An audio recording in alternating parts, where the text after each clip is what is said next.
So I'm going to start with a question that we received earlier.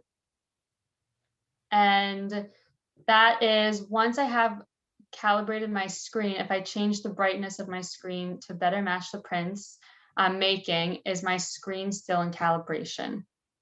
So the best thing to do is to set the brightness for your photo editing, do your calibration, and so that it's as accurate as possible for photos. And then if you like to make it brighter for the web or for email or something like that, then you can make that adjustment. But when you dim it back down to your editing brightness, then you know that your calibration is set for working on photos. So I would always calibrate it to your working standard and then make your adjustments for the other things that are not color critical activities.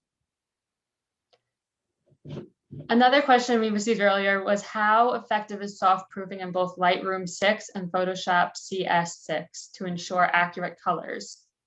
Yeah, so I think soft proofing is the best way to visualize how your files are going to look before you print them. We have a recorded webinar on color management where we talk a lot about soft proofing in both Photoshop and Lightroom and the different settings and what to use. You can toggle on and off the match print colors and show paper white to see how that changes. Obviously, match print colors is something you definitely want to see. And then the show paper white can be helpful if you're using a warm tone paper or a matte paper, because it will give you some sense of how the contrast is going to change. It's not definitely a one-to-one super accurate interpretation, but it does give you kind of a starting point, especially if you're going from a photo black paper to a matte black paper, where that contrast and shadow detail is going to change noticeably between those two papers. Great. We have someone looking to upgrade their current Canon printer and was wondering what your take on the Canon Pixma Pro 200 dye-based versus Canon Image ProGraph Pro 300 pigment-based printer is. They usually use Juniper Baryta and Lasal Exhibition Luster as their two main papers, and sometimes the Entrada rag. Yeah, so the 200 and the 300 are both very good printers. They're really nice upgrades from the Pro 100 and the Pro 10. We have actually both of those here. I am always going to recommend the pigment printer over the dye printer, just because you have more sort of options with paper. They both work on matte papers very well, but the pigment printer is always going to give you an edge when you're printing on matte or rag papers, because it has the particles in the ink versus just the dye inks that are colored liquids. So I would say spend a little bit of extra money to get the Pro 300, and you'll have a printer that's going to be able to handle any paper you want to throw at it. And in the future, if you want to try, one of our Japanese papers or something else like that, they're definitely going to look a little better with pigment ink. So always go with the 300, unless you're just looking to do, glossy paper, faster printing, that sort of thing, in which case the Pro 200 is a great printer and definitely an improvement over the Pro 100.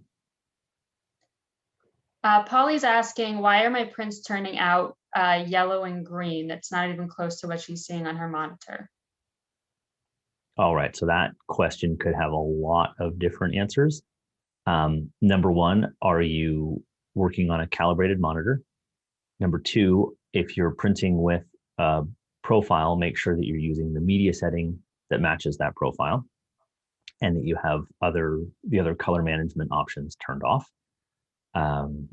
If you haven't, do a soft proof to just double check that the print colors are being correctly interpreted by the profile. And if you've made any recent software updates or OS updates, you may need to download and reinstall your print driver. So it's definitely going to be, without more information, it's definitely going to be some troubleshooting steps to kind of figure out where the break is in the color data, but you'll find it. Just do one incremental change and then make a small test print and see if things have been corrected. Because if the soft proof looks good, then you have an issue somewhere in the software between the printer driver, the photo application, and the operating system. So she said her media setting is correct. I don't know if that changes anything. then my next assumption would be, maybe download and reinstall the print driver, but absolutely do a soft proof and just double check that everything looks good before you're sending that image to the printer. So John is asking, do you have any recommendations for affordable solutions for print review lighting? Yeah, I like a high CRI LED bulb. In a lot of the webinars, we talk about the Sora bulbs. SORAA is the company, and they let you spec your color temperature and beam angle and a lot of other things. So they're a little more expensive per bulb, $25, maybe $30 per bulb, but they're LEDs, they're going to last a long time. And you can, if you're somebody that wants to review prints at like a 5,000 degree light, more daylight, or if you want to review them at kind of a 4,000, which is a nice balance between daylight and incandescent, you can pick that color temperature so that then as you're making prints for clients or for yourself, you know exactly what all those parameters are. So there are other companies out there that make good LED bulbs, but what you're really looking for is a CRI, color rendering index, of 95 about. A lot of the high-end ones at the hardware store top out at about 90, but then you're losing 10% of the visible spectrum. So if you can get 95, 96 CRI, and you'll be well on your way to having a great way to review images. Dan is asking what happened to Lasal Photo Gloss. I think that we discontinued that paper, right? That was discontinued 3 or 4 years ago, I think. It was really similar to the Slick Rock Pearl. And the Slick Rock Pearl was a newer product with a larger gamut and I think a better look. So we didn't really need both of those in the line. If you're looking for that same look to the Lasal Photo Gloss, you'd want to look at the Canson Photo Gloss 270 would be a comparable replacement for the Lasal. When working with an ICC profiled paper, how does that relate to a calibrated monitor since there are so many different options? Is a calibrated monitor just a starting point to match the output of the profile since profiling a paper does not give you those options? Yeah, so the goal with all of these steps is that when you take a photograph and it's digital, color is number. So in a three-dimensional graph, you have lightness and then you have tint and tone. So your goal is that, your yellow that has those three numerical values, when you see it on the screen and when you print it on the profile, it needs to maintain those same values. So when you calibrate your monitor, what you're doing is you're ensuring that the colors you see on the screen are accurate to their mathematical position, right? The color profile for your monitor verifies that what you're seeing is accurate. So once that's done, then when you view an image in your photo software, you can trust that the colors that you're seeing on the screen are the actual colors in the image mathematically. So then when you use a color profile to print, it's again doing the same thing. And another big component of printing is generally the paper you use is going to have a little smaller gamut than your image, and it's going to have a little smaller gamut than your monitor. So what especially the print profile does is it helps to accurately adapt the colors that are at a gamut into a spot where they can be printed. But when you have those three things lined up, then from capture to print that your color values are going to be reflected accurately and they're going to be consistent. So they all kind of work together, but say if you haven't calibrated your monitor, then you can't 100% trust what you're seeing because the values may be off. But when you make a print, the print profile is going to correctly interpret what's in the digital file. So your print might look different than your screen if you haven't calibrated your screen because you don't actually know the values of the colors that you're seeing. So hopefully that answers the question. From previous webinars, is it correct that you do not spray papers with a hard surface, such as like a non-matte paper? With our Desert Varnish, that is correct. You don't want to spray photo black papers. Some people have emailed in that they do have some luck applying it to the Juniper Baryta. I haven't done that, so it would be a proceed at your own risk. But I know with the slick rock papers, for instance, they don't absorb the spray really at all, and you get it kind of beads up on the surface. So the Desert Varnish is designed for matte papers. If you're looking to protect a photo black paper, then generally like a roll-on product or a laminate is going to be your best bet. And we don't offer either of those, but a lot of frame shops will have good options as to how to protect a Baryta or a luster or something like that if you were going to display it without glazing. We usually get a lot of questions about using the Desert Varnish. So can you quickly just describe how you would use it on a print? Yeah. So the Desert Varnish is in an aerosol, and so when you have a print and say you're gonna you want to apply the varnish to this, so what you would do is you want to make sure that you spray it as upright as possible, because a spray can really doesn't work when you're aiming down. And so what you're going to do is you're going to have that photograph up, and then you're going to spray it side to side horizontally, and you want to go all the way off the paper so you're not lingering at the edge and making that U-turn and really saturating the edge. So you do the first coat that way. I give it about 5 minutes to dry, rotate the print 90 degrees, and repeat that same side to side pattern. So that is effectively 2 coats, because you've done one landscape and one portrait. And that should be enough for prints that you're trying to protect. And then I like to let it dry at least for a few hours, and best, spraying it outdoors if possible, or certainly under a vent hood or something. It's not something you really want to spray in your office. It has quite a smell to it.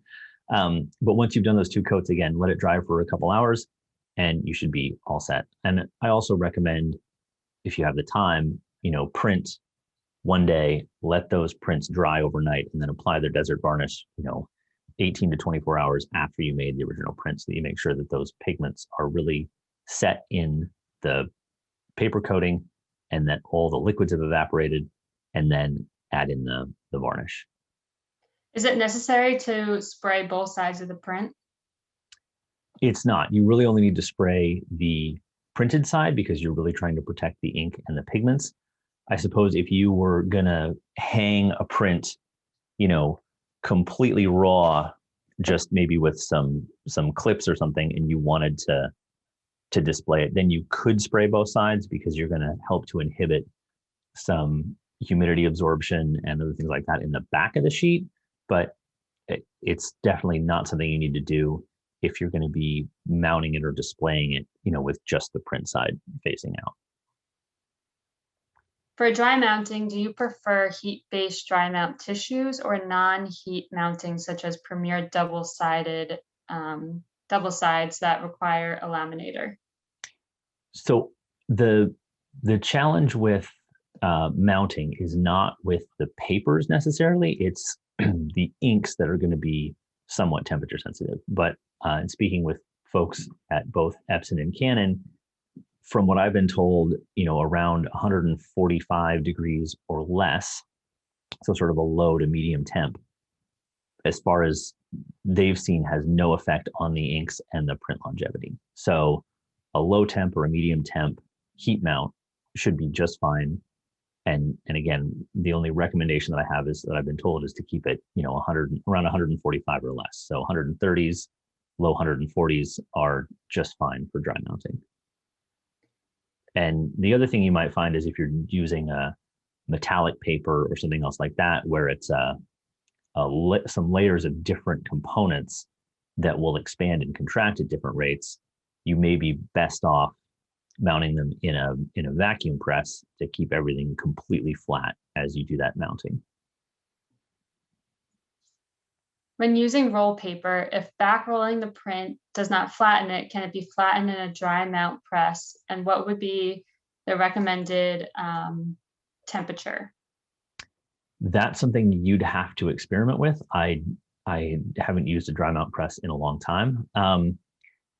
Back rolling should pretty much always take the kernel out. You may need to back roll it and hold it for 3 or 5 minutes instead of just 30 seconds or so, depending on what paper you're using. But I've generally find that back rolling is most effective because you can put it in a dry mount press, but often it's going to spring back a bit once you release the pressure, even if you've left it in there for a little while. And I definitely wouldn't want to, cook something in the dry mount press for a couple hours trying to flatten it out. So I would say back rolling is always your best bet, and maybe just give it a little more time if things aren't flattening out. And then depending on what your final destination is, if you're going to frame it or you're going to mount it, if it has just a little bit of residual curl left, once you put that under the mat and secure the corners and that sort of thing, it should completely flatten out in the presentation.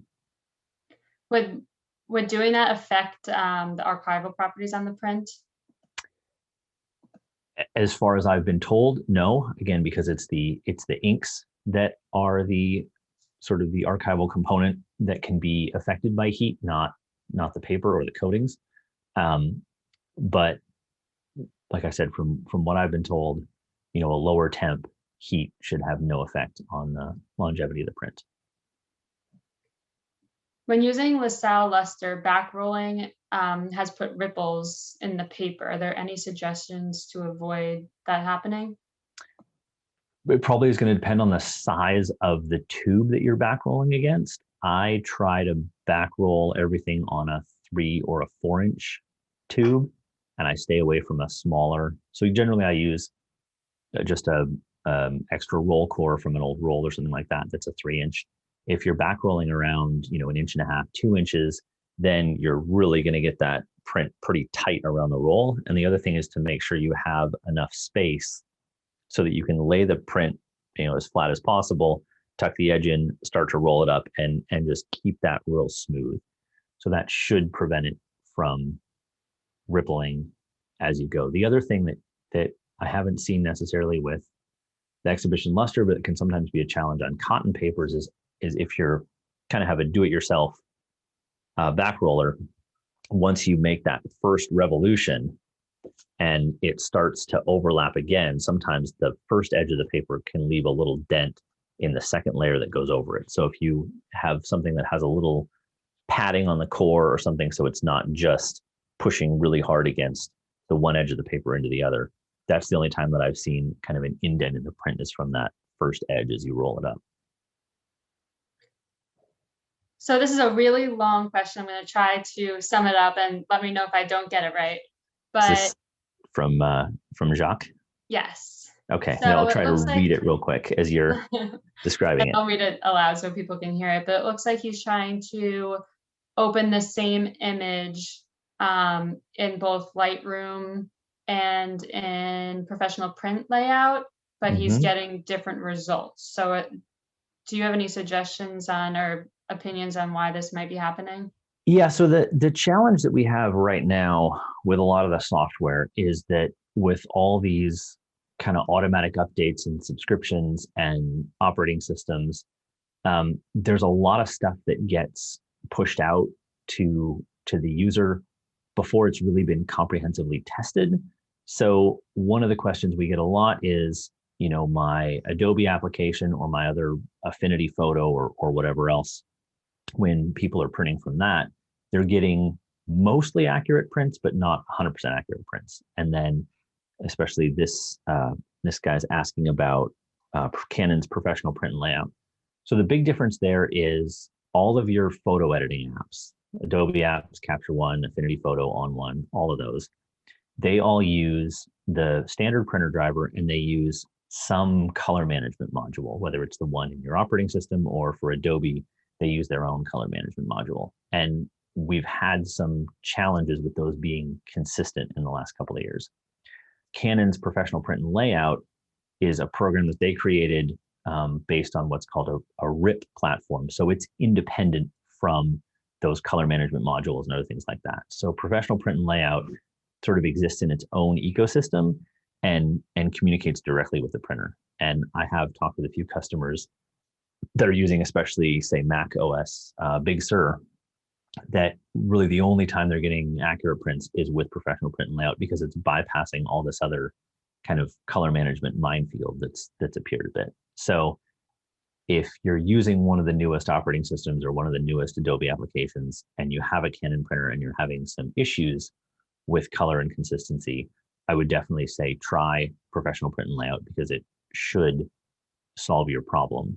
And if it does give you the accurate print that you've been missing, then you know that somewhere else in your software pipeline, there's an issue. And it may be a known issue. It may be a product of when you updated, you didn't maybe download and reinstall your printer driver, because that can sometimes get broken for unknown reasons and you don't even realize it, but it'll have effects on color. Also, the original versions of Mac OS Catalina and Big Sur both had kind of big color management holes that have been filled in with the subsequent updates. But if you haven't updated and you're running one of those, you might want to update it and see if that helps as well. But it's definitely a challenge that I think we're going to continue to face with digital and all these software. And the biggest thing is, before you make an update, first of all, wait a while until the software has grown up a little bit. And if at all possible, have a way to go back to your previous setup, so that if you update and it's really detrimental in some way, you can go back to your old workflow that worked properly, and then maybe find a different way if there's some new features that you need to integrate those into your workflow. But that was a really long answer to the question of, I'm guessing your professional print and layout looks better than your prints from Lightroom, again, because something else in the software is not functioning right, or needs to be updated, or has a bug or something, whereas professional print and layout communicates directly between the file and the printer and kind of eliminates any of that other color processing that happens between the 2 points. So Michael has a Canon PRO-4000 and he's receiving a message to calibrate the printer. How critical is it for him to do that? Yeah, so the Canon Pro Series printers have a sensor in the head that reads ink density, and because they're thermal heads, that needs to be adjusted a bit over time. If you look at our website, we have a little how-to page about doing that recalibration, and I can put that in the chat right now. But it is important, and it is something on those printers that you want to do every couple of months. And if you print high volume, it might prompt you to do it more often than that. But it just ensures that your ink density remains constant over the life of the printer, and so your prints stay accurate. So we'll put that in the chat right now. Great. So someone is asking how to select a surface regarding this subject. For example, if landscape or wildlife and you want to show detail, is semi-gloss or gloss the best choice for that?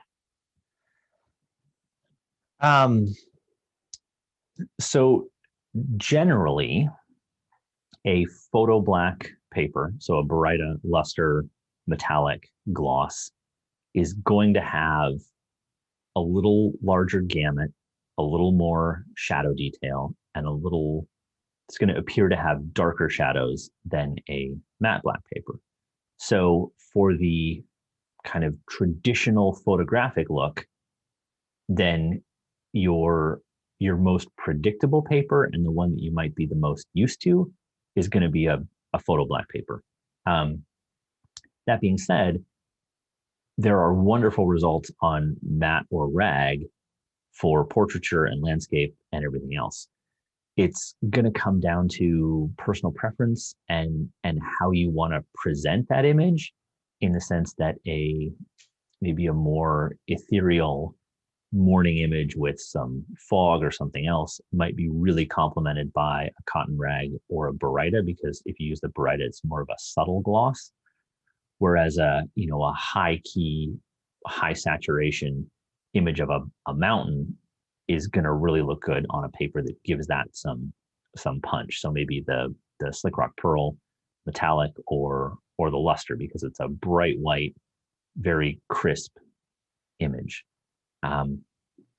But my go-to is always, if you have a couple images that really embody your style and your favorite subjects, get our sample box and take one of those images and print it on 5 or 6 different papers, and you'll immediately see the effect that the paper has on the image, and probably be surprised by some, and really captivated by a couple, and I almost guarantee that there'll be one that you would never thought to try that'll really pop with your image file on it. So, well, we can talk all about contrast and shadow detail and feel and everything like that.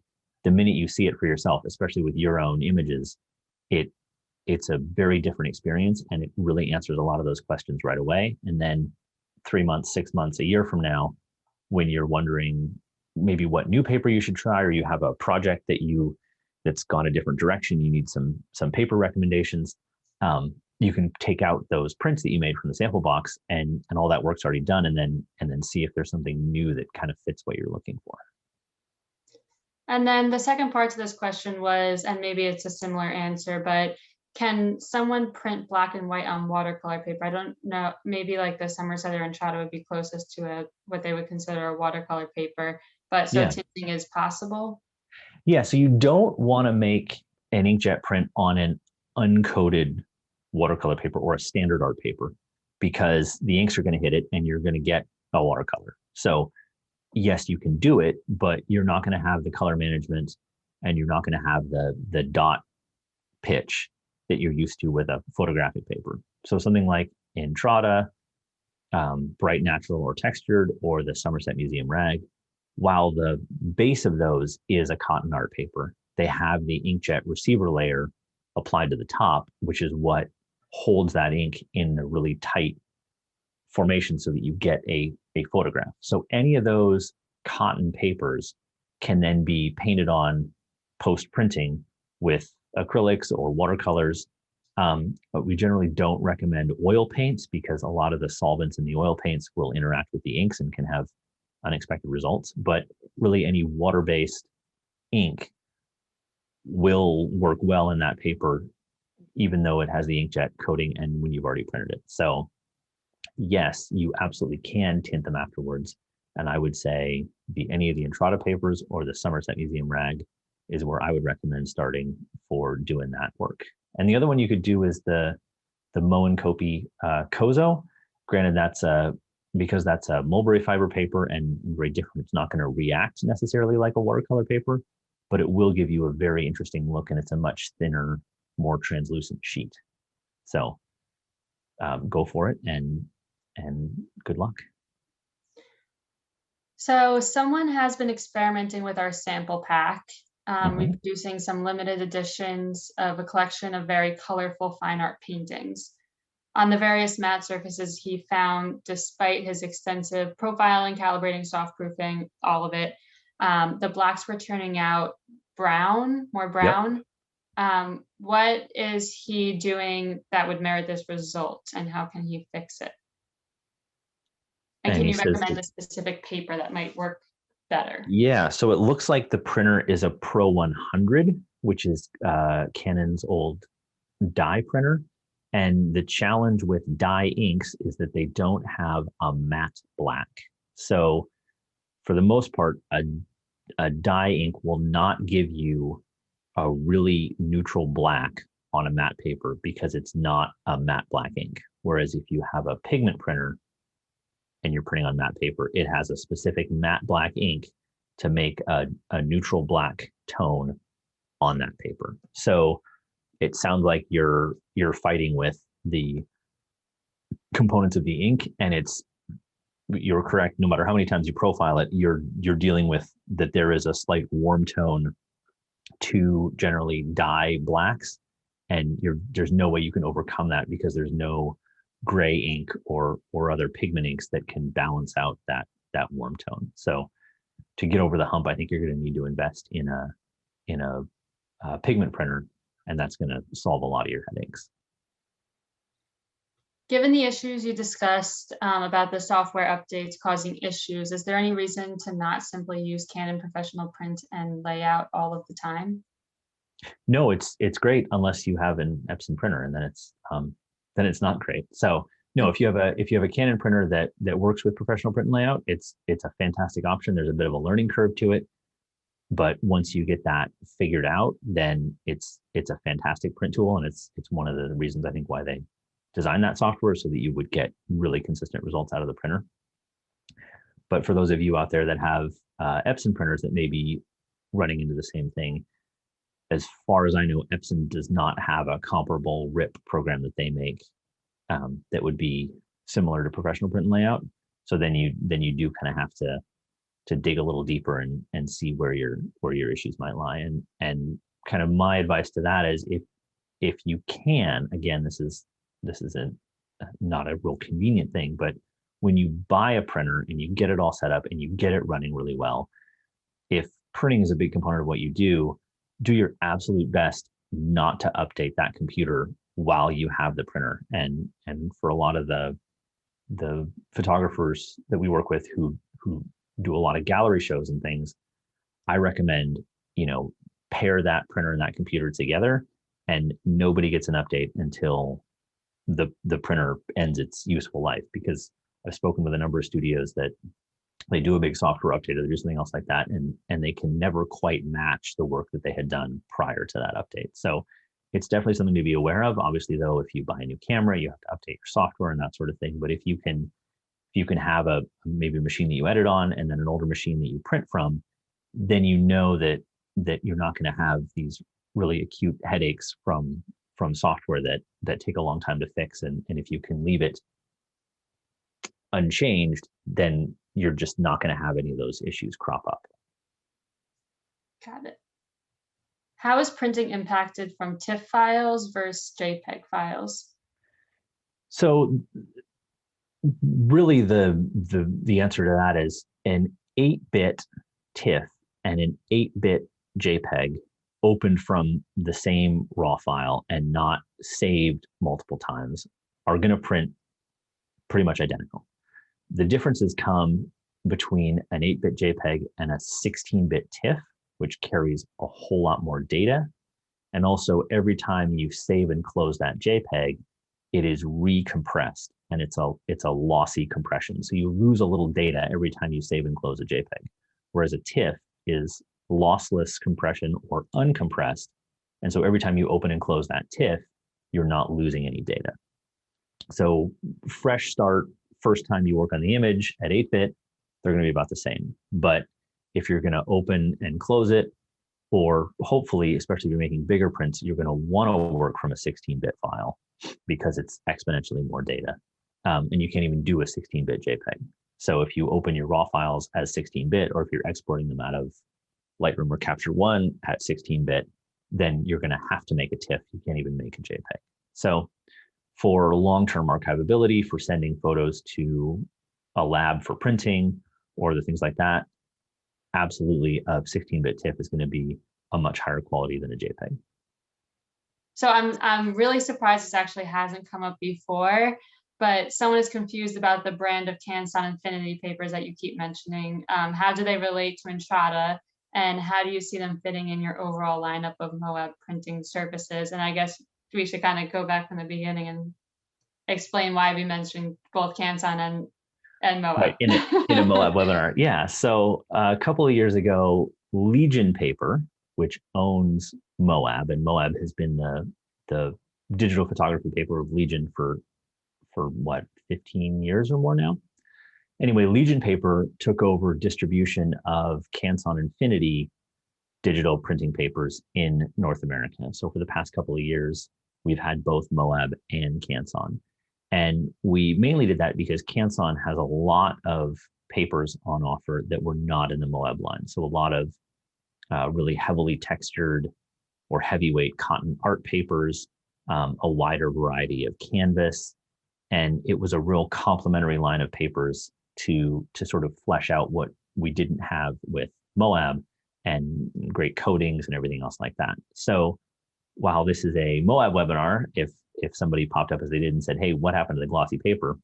Well, it's not in the Moab line anymore, but we can recommend this great Canson Infinity paper.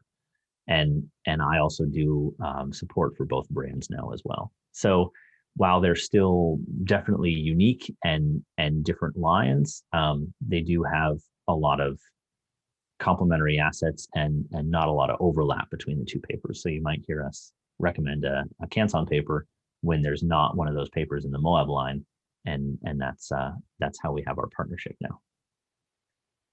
Did I I'm miss surprised anything? that question hasn't come up before. So going back to the question asked on calibration, if it was necessary to calibrate your monitor when they got the notification, on the question on Canon print management software, they used Mirage. If you're familiar with that, does it accomplish the same thing?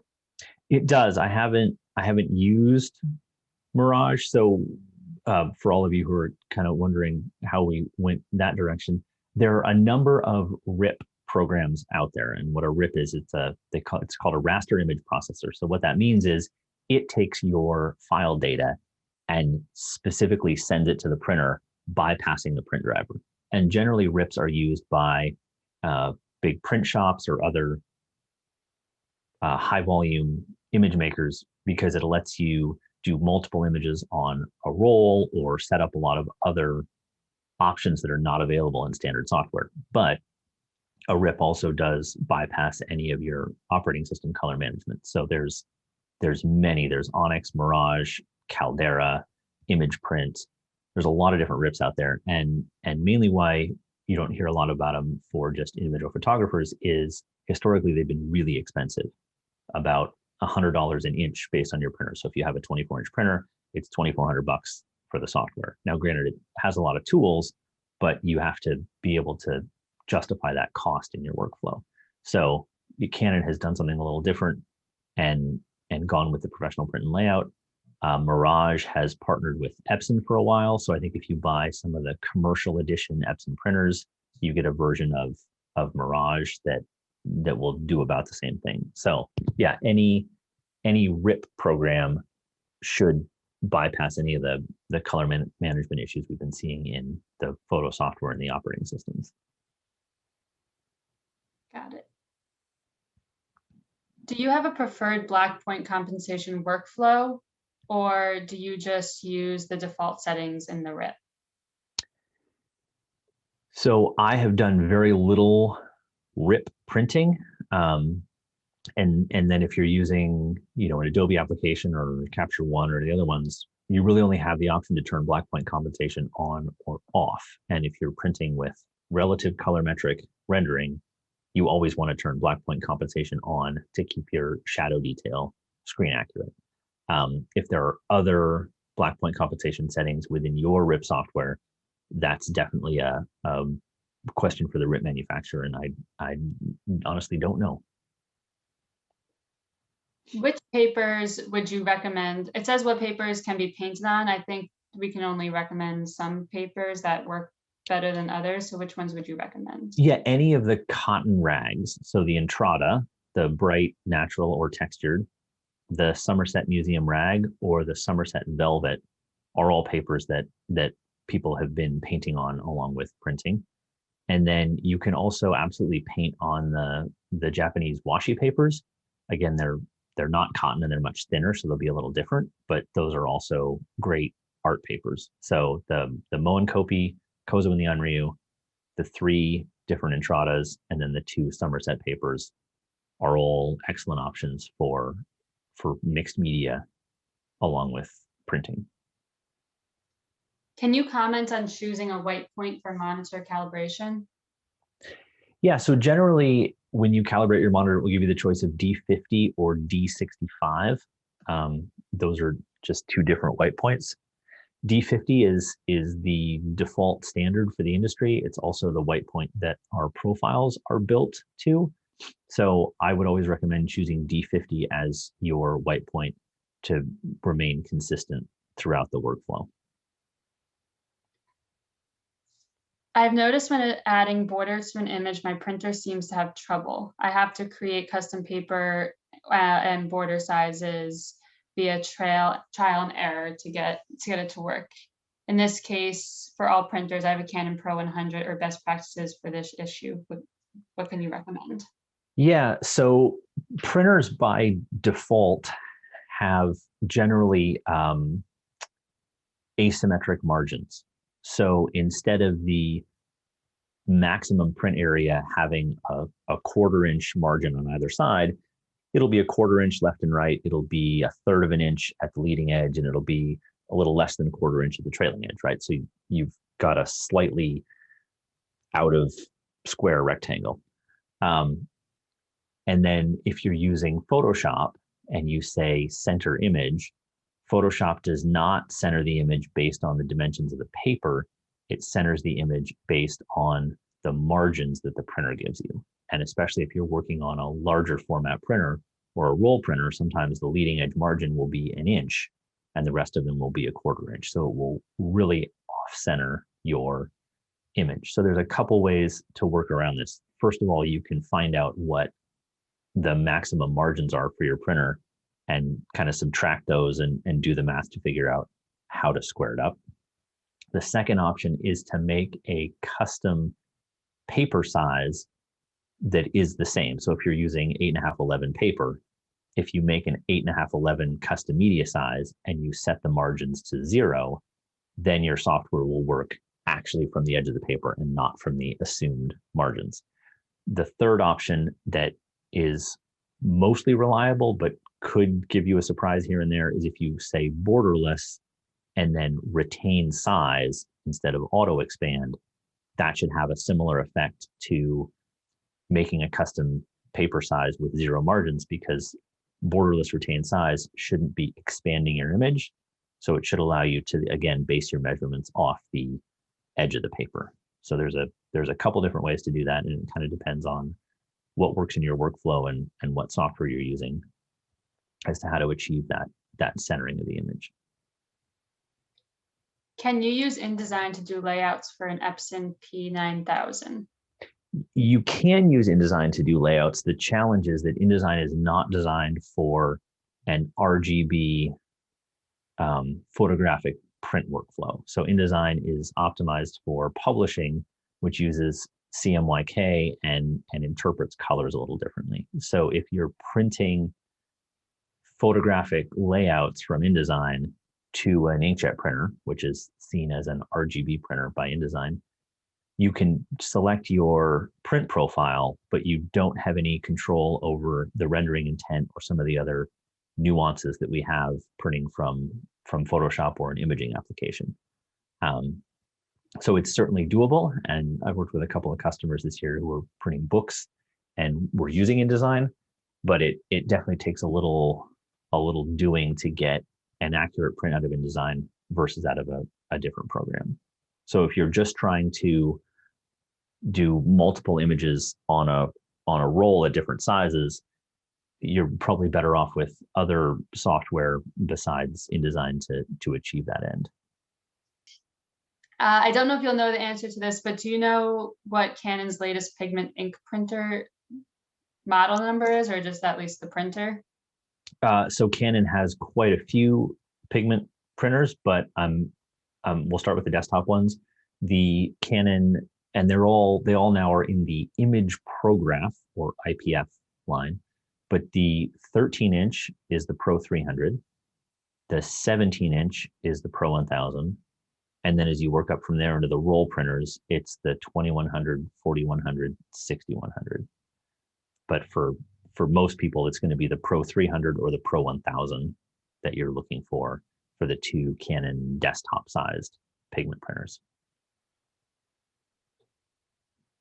So someone wants some comparisons, Moab equivalents to Hahnemühle. So what would the equivalents be, and maybe even a Canson paper, to the Hahnemühle gloss Baryta and also the Ilford gold fiber silk?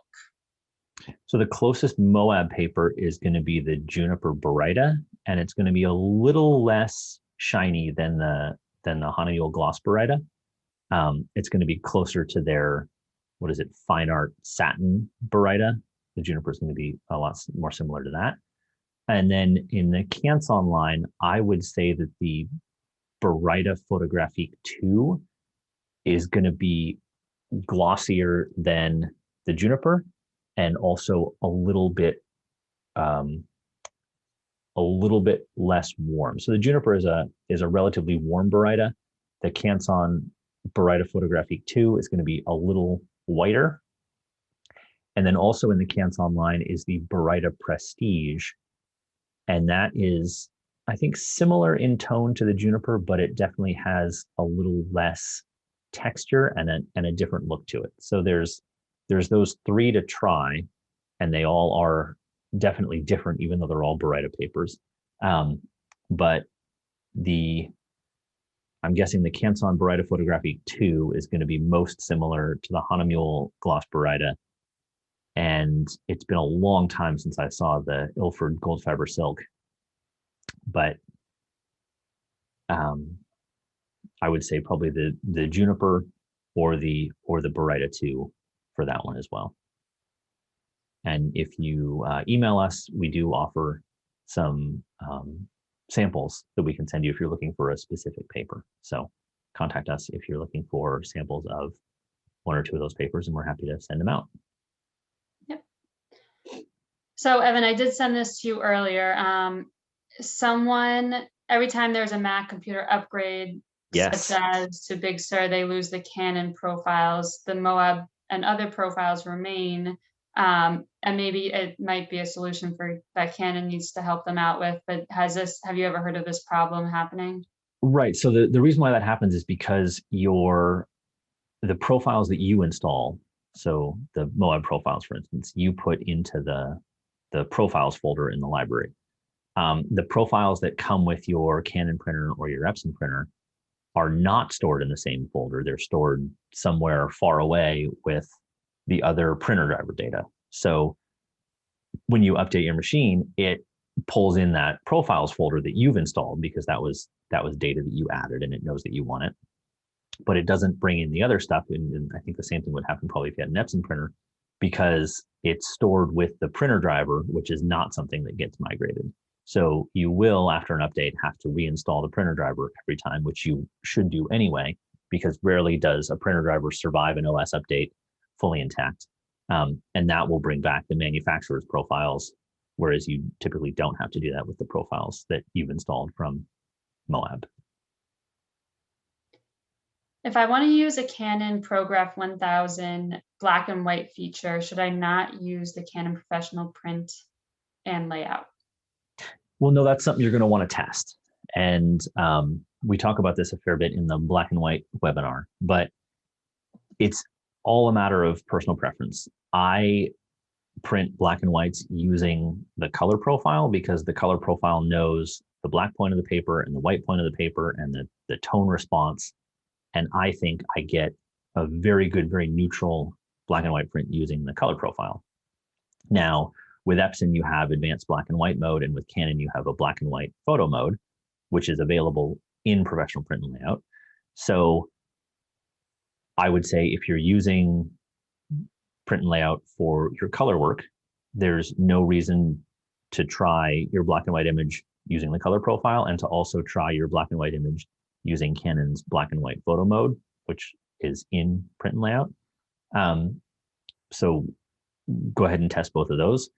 If you're getting good results printing it right out of your imaging application for black and white, then there's nothing wrong with that. It's one of those situations where there's no right answer, but there's an answer that works best for your software setup and for what you like to see in your black and whites. There's 3 or 4 ways to do it. One of them will jump out as the best for your workflow, but there's no detrimental wrong answer in that group. So Paul is new to ICC profiles. Are they downloaded and installed somewhere on the computer or somewhere in the printer? Yeah, so the ICC profiles, the color profiles, all reside on your computer. And on our download page, we have some instructions that tell you exactly where to put those, because they have to go in one specific folder, and then every program you have installed will be able to access them. It all points to the same place. But the ICC profiles are installed on and managed by the computer, not by the printer. And what they do is they just interpret the data between your software and the print driver to make sure that your colors get adapted properly before that data is sent to the printer. So someone would like further clarification on hardware LUT monitors. Are they easier to calibrate? Do they give a more accurate calibration? And then I'll ask the other questions if you want to start with that after. Yeah, so I know that we've talked a lot about a hardware LUT monitor in some of the other webinars, so I'll try to keep this a little more simple. But the big difference is that a standard computer screen is an 8-bit image, whereas a monitor using a hardware LUT will be 99% Adobe RGB, so much larger gamut. And it's also a 10-bit monitor, so you have many more possible shades of gray, which gives you also more overall shades and tonality in your image. So the monitors that I added on are 10-bit displays, and it's definitely a big difference between a standard display and a 10-bit display. Step one. Step two, yes, the calibration for a 10-bit display is done in the display itself and not in the computer. So one of the big mistakes that people make is you've got a 10-bit monitor, a hardware LUT monitor, and to calibrate it, you have to plug the monitor calibrator into the display, and you need to use the display manufacturer's calibration software. If you plug the monitor calibrator directly in your computer and you use the software that came with your calibrator, you're actually going to be bypassing the calibration in the display, and you're just going to be calibrating the signal out of the computer. So you're going to lose the benefit that you have with that 10-bit display. So I definitely recommend them for photography, and for printing, it does make a noticeable difference. And the other nice thing is, you know that you have the best look at this file, so that if you're sending it out to a client or prior to printing or whatever else, you have the most accurate representation you can of what's there, and you're going to see as much or more than anybody else that's working with that file. And then asking about the iMac being a P3 standard. Yeah, so P3 is another color gamut. It was mostly designed for video, but where it falls between sRGB and Adobe RGB, and it is a little different, it contains some different colors. So still, an Adobe RGB monitor is considered the standard for photography and graphics, whereas some of the other ones are more geared toward video.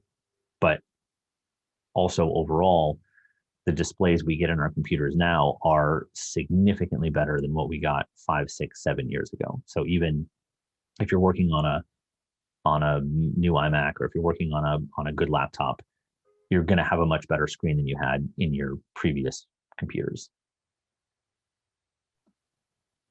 Can you use the Moab Desert Varnish on Moenkopi Kozo? Absolutely, yeah. The Kozo and the Unryu, any of the matte papers. So the photo matte, all the Entradas, the 2 Somersets, and the 2 Moenkopi papers all work equally well and very well with the Desert Varnish. How often, or if ever, do you need to reinstall ICC profiles? Really only if they get erased or lost in an update. So no, once you install them, they're there for good. They're device independent, they're software independent, they're just big reference tables packaged as an ICC profile that get used during the print process. So if they don't get deleted somehow or lost in an update, you shouldn't ever have to reinstall them. Can you comment on the word archival with your various papers? I guess on our website, we use it for a couple papers, but not for all of them. Is there a definition Moab uses? Yeah, so all of the Moab photo papers are archival. What archival generally means is that they're acid-free, they're pH neutral. When necessary, like with the cotton papers, they're buffered, and they're designed for longevity. So the alpha cellulose are lignin-free and other things like that. I think we do have a statement somewhere about archivability, but any of the Moab photo papers are created to archival standards, which encompasses those things. We haven't done really any of the formal paid longevity testing on our papers that you sometimes see. And we haven't done that for a number of reasons. The primary being that it's extremely expensive. So for a small company like ours, it would add a lot to the bottom line. And the big challenge is with the companies that are doing longevity testing for papers, there is no international standard for what those tests are, and they're not really third-party verifiable. So the companies that offer the testing have their own proprietary testing method, which they keep private, and then they just give you back a rating that you can't really compare to someone else's rating. So by building a paper to those archival standards, we're guaranteeing that it's the best, most stable product that we can make, and that it's gonna outlast you, and it's going to be something that you can be confident printing on. Okay, last question is, do you have a recommendation for a photo monitor to go with my MacBook Pro? Yeah, so based on your budget, the BenQ photography monitors are great. They're generally less expensive than most of the other hardware monitors. I use some of them from the previous model line. They've updated all of them at this point. And then if you want to go a step up from the BenQ, then you're into the AZO or the NEC monitors, which are also excellent. And both of those generally have a calibrator built in and will automatically calibrate themselves. Whereas with the BenQ, you need your own separate calibrator. And I think there are some other abilities for setting contrast ratios and other things like that we don't usually get into in the webinars. But for the budget-minded person, the BenQs are fantastic. They're durable. They have good product support, and I've definitely used them for a number of years and can wholly recommend them.